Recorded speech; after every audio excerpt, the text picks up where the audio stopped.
Persib ini ternyata setelah Februari itu bermain gila menurut pandangan gue ya.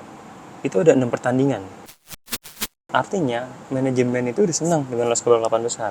Dan Persib bisa menciptakan sejarah baru untuk sepak bola Indonesia.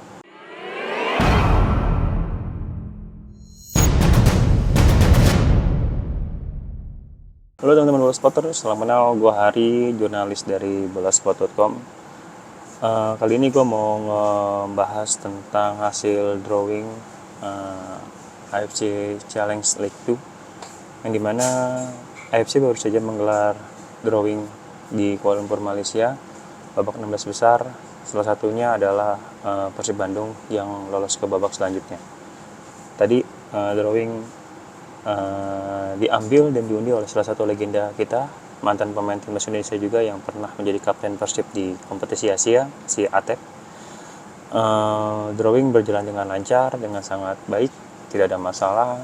Atep juga melakukannya dengan sangat baik.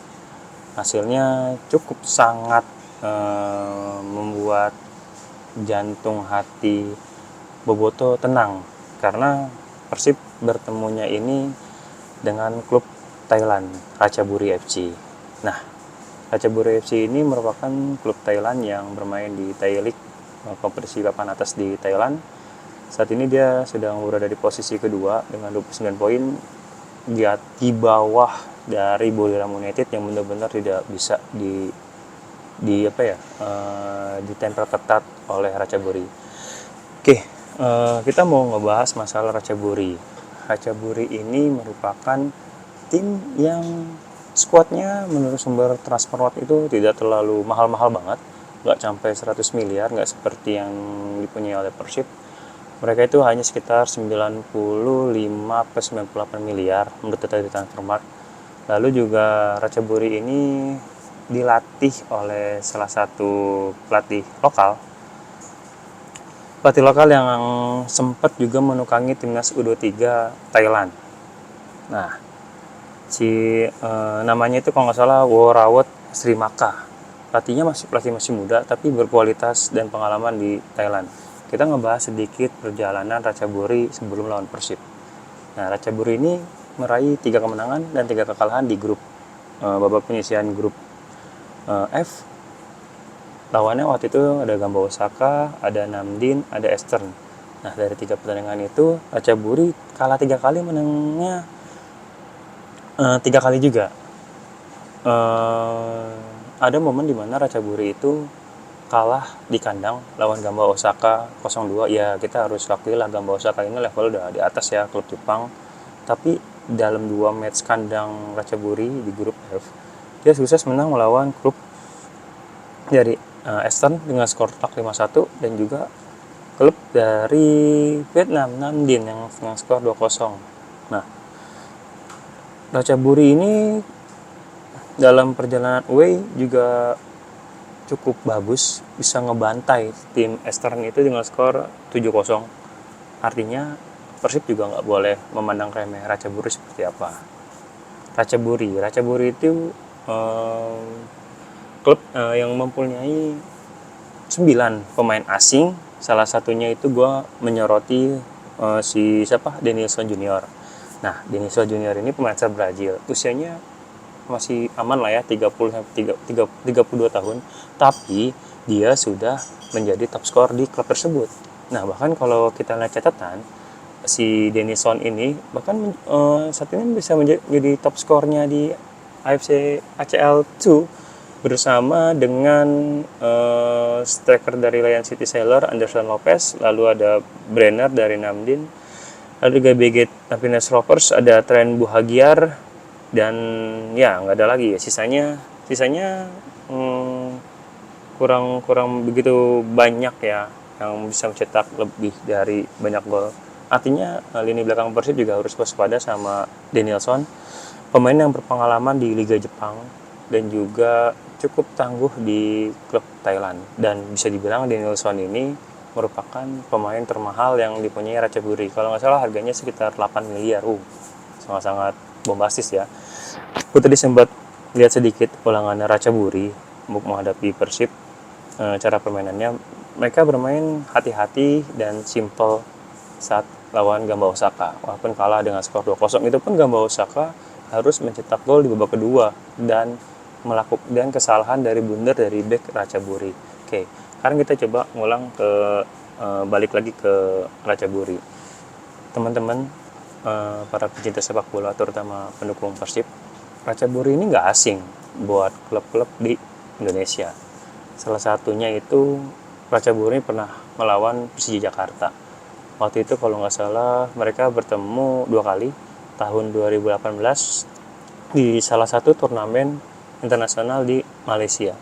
Persija menang dengan skor 3-1, dan pertemuan kedua itu uji coba di Stadion Patriot Bekasi. Lagi-lagi Macan Kemayoran menang 1-0. Dan kalau kalian perhatikan, saat itu pelatihnya itu adalah Carlos Pena yang saat ini berkarir di sepak bola Indonesia bersama Persita Tangerang. Sebelumnya juga dia pernah di Persija. Oke, pertanyaan selanjutnya gini, bisa nggak sih Persib bisa menang lawan Ratchaburi? Jawabannya pasti bisa. Nggak mungkin. Persib di babak penyisihan grup juga bertemu lawan yang berat, Tampines Rovers, Bangkok United, dan Selangor FC. Hasilnya juga kita lihat Markov dan kawan-kawan sangat luar biasa, bisa menjadi juara grup. Ditambah lagi Persib juga kabarnya akan mendatangkan beberapa pemain baru yang sesuai kebutuhan tim. Bojan Hondak selaku pelatih sudah berpikir bagaimana caranya bisa Persib mendatangkan pemain baru yang penting sesuai dengan kebutuhan tim. Ingat, Persib masih punya satu slot pemain asing setelah William Marsilio keluar beberapa waktu yang lalu. Artinya Persib harus bisa memaksimalkan kuota pemain asing ini untuk tampil lebih kuat di babak 16 besar ACL. Oh iya, babak 16 besar ACL ini akan digelar dengan sistem 2 leg. Leg pertama itu kalau nggak salah tanggal 11 dan 12 Februari itu Persib main away dulu ke kandang Ratchaburi di namanya Stadion Dragon Solar Park yang kapasitasnya itu 10.000 penonton. Ya dibayangin aja ya, mungkin itu sekitar seperti stadion di Indomilk Arena yang kandang Persita yang cuma 10.000 penonton. Lalu kenapa Persib main away dulu? Kenapa Persib gak main kandang dulu? Kenapa? Karena udah regulasi dari AFC, tim runner up harus bermain sebagai tuan rumah terlebih dahulu. Sementara tim juara grup, babak penyisihan grup itu bermain di leg kedua kandang. Nah, kapan Persib menjamu Ratchaburi? Sesuai jadwal, AFC mungkin berpikir tanggal 18 sampai tanggal 19. Nah, dari tanggal 18 sampai 19 ini mungkin Persib akan bermain nih. Mainnya di stadion tentu saja Gelora Bandung Lautan Api. Pertanyaan selanjutnya gini, di bulan Februari berapa kali sih Persib main selama bulan Februari? Nah, ini dia nih yang harus teman-teman tahu. Nah, si Persib ini ternyata setelah Februari itu bermain gila. Kalau menurut pandangan gue ya, itu ada 6 pertandingan. Ada 6 pertandingan yang akan dilakukan oleh Persib selama Februari. Yang pertama, mereka akan bertemu Malut United tanggal 6 Februari di Super League. Lalu Persib away lawan Ratchaburi. Lalu away lagi Persib ke Borneo, Kalimantan. Dan baru pertandingan home lawan Ratchaburi. Setelah itu Persib home lagi lawan Persita dan terakhir lawan Madura United. Coba lihat, perhatikan.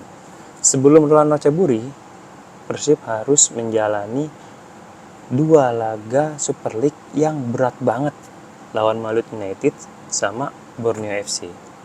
Di mana Malut, Borneo, Persib dan Persija sedang bersaing di papan atas. Nah, fokusnya mungkin akan terbagi. Apakah fokus Persib ke ACL ataukah fokus Persib ke Liga Indonesia? Nah, itu yang harus jadi pemikiran Bojan Honda. Tapi gue sih yakin Bojan pasti punya strategi yang bagus, bahwa kita lihat dari kedalaman skuad Persib, jarak antara tier 1 dan tier 2 itu tidak jauh. Ketika Persib ada beberapa pemain yang gak bisa main, ada pemain cadangan yang bisa nge-backup mereka. Nah, itu yang harus diperhatikan. Tapi ini benar-benar sangat menarik deh di Februari nanti.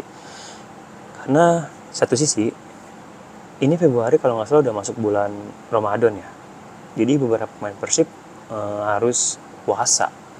Karena kita lihat ini harus benar-benar fokusnya terbagi lagi kan. Yang satu fokus di Super League, apa di ACL, ditambah beberapa pemain harus ibadah puasa. Nah, sesi latihan itu juga harus dilakukan dengan baik oleh Bojan Hondak supaya dalam 6 pertandingan di Februari Persib bisa mendapatkan hasil maksimal. Nah, lalu ada pertanyaan lagi nih. Kalau seandainya Persib menang lawan Pacaburi dan lolos ke babak 8 besar, apakah sudah cukup puas? Sepengamatan gua, Persib targetnya itu adalah lolos ke babak 8 besar. Artinya manajemen itu udah senang dengan lolos ke babak 8 besar dan Persib bisa menciptakan sejarah baru untuk sepak bola Indonesia, bahwa ada tim dari Indonesia yang bisa berhasil mencapai babak 8 besar ACL tuh. Terakhir kita lihat itu ada Persipura waktu itu emang lolos ke babak 16 besar yang ibaratnya sahabat sini sama dengan posisi sama Persib. Kalau kita lihat, karena kan zaman pas sama Persipura itu regulasinya berbeda ya, sama yang sekarang regulasinya berbeda kompetisi ya. Nah, siapa lawan Persib jika lolos ke babak 8 besar? Nah, itu dia. Persib udah ditunggu sama Pohang Steelers, klub Korea Selatan, ataupun Gamba Osaka, klub Jepang. Memang cukup berat bagi Persib apabila lolos ke babak selanjutnya. Nah, mungkin sekarang fokus utamanya Persib adalah satu pertandingan ke satu pertandingan. Karena di Januari ini Persib juga harus menjalani pertandingan di Super League sebelum nanti memasuki Februari. Dan Persib saat ini lagi berada di posisi papan atas. Beberapa pemain juga, alhamdulillahnya kabarnya beberapa pemain masih dalam kondisi fit, tidak ada yang cedera. Semuanya bermain bagus, cuman yang gue kemarin sorotin, Bojan Hondak ini pelatih pinter banget. Dilihat beberapa pemain kayak Eliano dilakukan perubahan posisi, Dewangga juga beberapa perubahan posisi, dan emang seharusnya setiap pemain itu bisa mempunyai keahlian bermain 3 posisi seperti yang dilakukan oleh Bojan Hondak. Jadi sebagai warga negara Indonesia, sebagai pecinta sepak bola Indonesia, mari kita sama-sama mendoakan dan memberikan dukungan kepada Persib agar tetap bisa sukses dan melaju di ACL 2022-2026. Mungkin sekian pembahasan singkat gua tentang Pacaburi melawan Persib. Saksikan video-video analisis selanjutnya hanya di YouTube bolasport.com. Dadah. Terima kasih sudah menonton. Silakan subscribe, like, dan jangan lupa komen di bawah ya Bola Spotter.